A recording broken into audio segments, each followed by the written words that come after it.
읽어지네. 이 시간 생터 성경사역원 성경이 읽어지네 전문 강사이신 하만 우리교회 배명옥 사모와 함께합니다. 성경이 읽어지네 주님 나라 임하네. 안녕하세요. 지난 시간에는 이번 주에 뭘 공부할 건지 설명드렸습니다. 예레미야, 다니엘, 에스겔 공부인데 단순히 각각의 성경을 공부하는 것이 아니라 왕정시대와 포로시대를 연결하는 작업을 할 것이라고 했어요. 예레미야, 다니엘, 에스겔 이 예언서들에 있는 실제 역사들을 끄집어내어 연결하면 스토리가 나온다고 했어요. 그리고 그 역사들이 정말 예언대로 되는 역사인지 확인해 보자고도 했습니다. 자, 들어가 볼게요. 유다는 결국 시드기야 왕 때 망했습니다. 나라가 사라지고 왕도 이제는 없어요. 그러나 이 순간 조명 2개가 비추고 있는 무대가 보여야 합니다. 무대가 2개예요. 하나는 그동안 우리가 서 있었던 무대 A, 예루살렘이고요. 또 하나는 무대 B, 바벨론입니다. 그렇죠? 지금까지 흘러온 이야기의 무대는 예루살렘이었는데 나라가 망하는 과정에서 바벨론으로 포로들이 잡혀가 살게 되었으니 무대가 하나 더 생긴 것입니다. 무대 A는 예루살렘이고 무대 B는 바벨론이에요. 이해되셨죠? 지도를 머릿속에 한번 떠올려 보세요. 무대 A, 여기는 예루살렘입니다. 나라는 망했지만 국민은 남아있어요. 그런데 힘없고 병들고 늙은 국민들이 본토에 남아있습니다. 바벨론 종주국은 이들을 대상으로 정치를 해야 하는 거고요. 바벨론은 전쟁으로 깨져버린 이 예루살렘 폐허를 새 시스템으로 변화시키려고 하는데요. 그래서 누부사라단 바벨론의 이 사령관은 총독을 세워 식민지를 안정시키려고 합니다. 그리고 그는 소위 친바벨론 계열이었던 예레미야에게 우호적이었어요.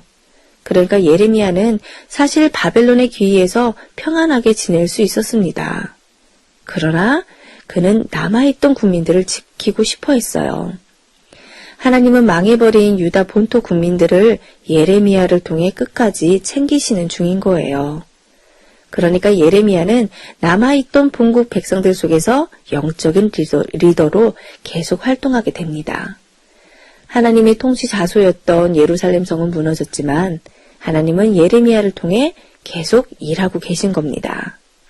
자, 이번엔 무대 B, 여기는 바벨론입니다. 포로가 되어 국민들이 이동했어요.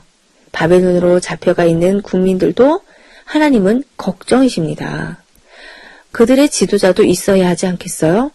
젊고 유능하고 똑똑한 알맹이 국민들이 백성들이 잡혀갔으니 말이죠. 나라는 없어졌지만 국민은 여전히 생존해 있는 겁니다. 이름하여 이제 포로 시대가 시작된 거예요. 성경 흐름을 타고 여기까지 와 있는 우리도 이제 생각 속에서 좌표 이동을 시켜야 합니다. 왜 그럴까요? 성경이 바벨론에 가 있는 주인공들에게 쫙 서치라이트를 비추고 있기 때문이에요. 성경은 우리한테 그쪽 무대를 보라고 하니 우리도 저 바벨론 쪽으로 옮겨가야 합니다. 그러고 보니 이미 여호야김 왕 때 잡혀간 다니엘이 있고요. 여호야긴 왕이 잡혀갈 때 함께 잡혀간 에스겔도 보이고요. 그렇죠? 자, 그럼 본토 예루살렘의 예레미야와 바벨론의 다니엘, 에스겔 스토리가 창세기 12장부터 시작된 하나님 나라의 흐름 속에서 어떤 의의가 있을까요? 그리고 결국 바벨론에 잡혀가 나라가 망하는 것이 끝이라는 것일까요? 아니면 바벨론이 가장 큰 나라라는 뜻일까요? 하나님 나라가 망해서 없어졌는데 도대체 이 포로 시대 역사에 무슨 의미가 있단 말일까요? 자, 이런 질문들을 안고 다니엘과 에스겔 포로 시대를 열어야 합니다. 그런데 포로 시대가 시작되는 다니엘, 에스겔을 이해하기 위해서는 먼저 예레미야 끝부분을 공부해야 돼요. 왜냐하면 본국 예루살렘의 정황 없이는 바벨론의 정황을 절대로 이해할 수 없기 때문이에요. 이 두 무대를 예루살렘과 바벨론을 연결해야 성경 스토리가 진행이 됩니다. 예레미야를 지난주에 간단히 살펴보긴 했지만 성경으로 직접 들어가 확인하지는 않았었어요. 다 볼 수는 없으니까요. 그런데 포로 시대를 여는 데 있어서 예레미야가 아주 중요한 역할을 하거든요. 그래서 다니엘이 잡혀가게 되는 여호야김 왕 때부터 시드기야 왕 때까지의 본국 상황을 다시 정리하며 무슨 일들이 있었는지 살펴볼 것입니다. 지금 뭘 하자는 건지 모르시면 들어도 이해가 안 되고 오리무중 상태가 되거든요. 그러니 이걸 놓치면 안 됩니다. 왕정시대와 포로시대를 연결하라는 것인데 먼저 열왕기 하에 없는 멸망 전후의 상황을 예레미야에서 찾아 이해해야 바벨론의 상황이 연결이 된다는 거예요. 포로시대가 시작되는 다니엘 에스겔만으로는 포로시대를 정확히 이해할 수가 없습니다.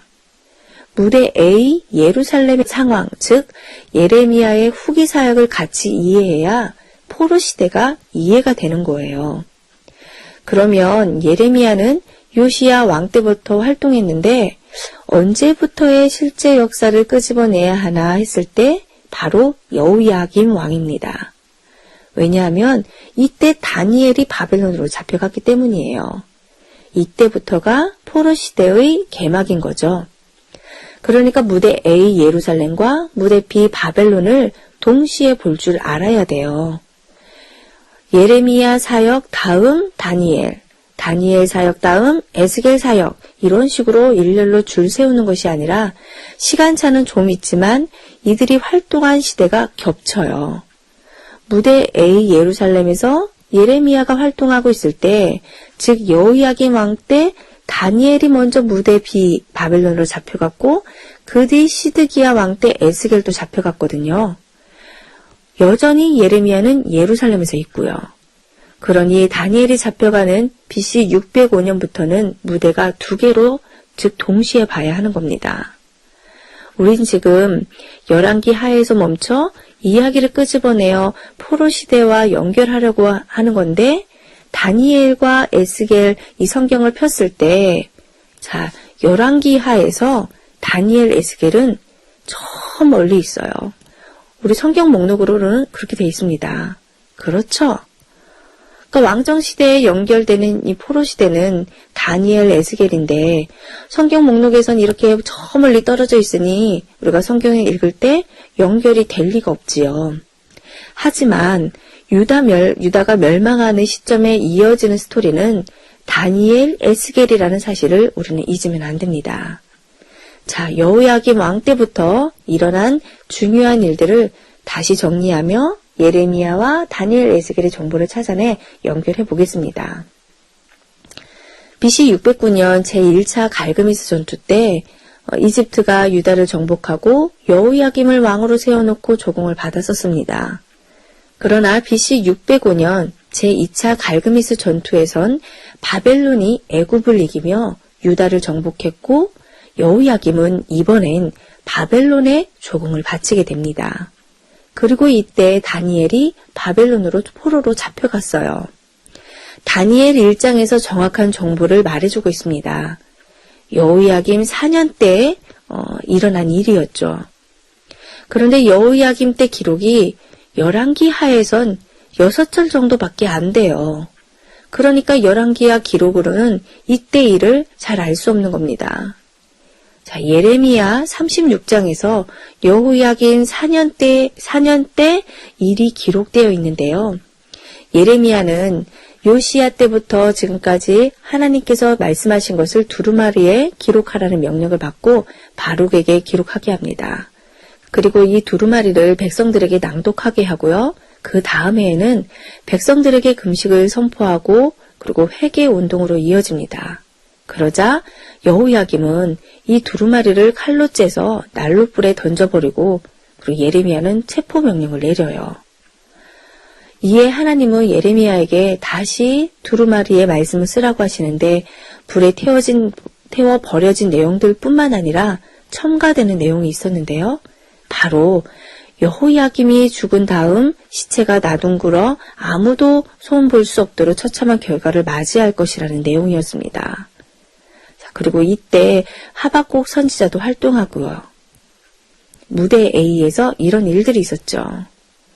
자, 무대 A에선 이런 일들이 있는 여호야김 4년에서 5년경에 바벨론의 포로로 잡혀가 있던 다니엘이 느부갓네살 신상 사건으로 급부상합니다. 다니엘 2장 1절에 느부갓네살이 다스린 지 2년이 되는 해에, 자, 그러니까 이때가 여호야김 4년에서 5년이 되는 때인데 느부갓네살이 꿈을 꾸고 그 꿈을 다니엘이 해석하여 바벨론에서 뜨는 겁니다. 자, 무대 A에선 예레미야, 하박국이, 무대 B에선 다니엘이 신상 사건으로 급부상 중이었어요. 자, 이렇게 성경을 연결하니 재밌죠? 자, 내일 계속 이어집니다.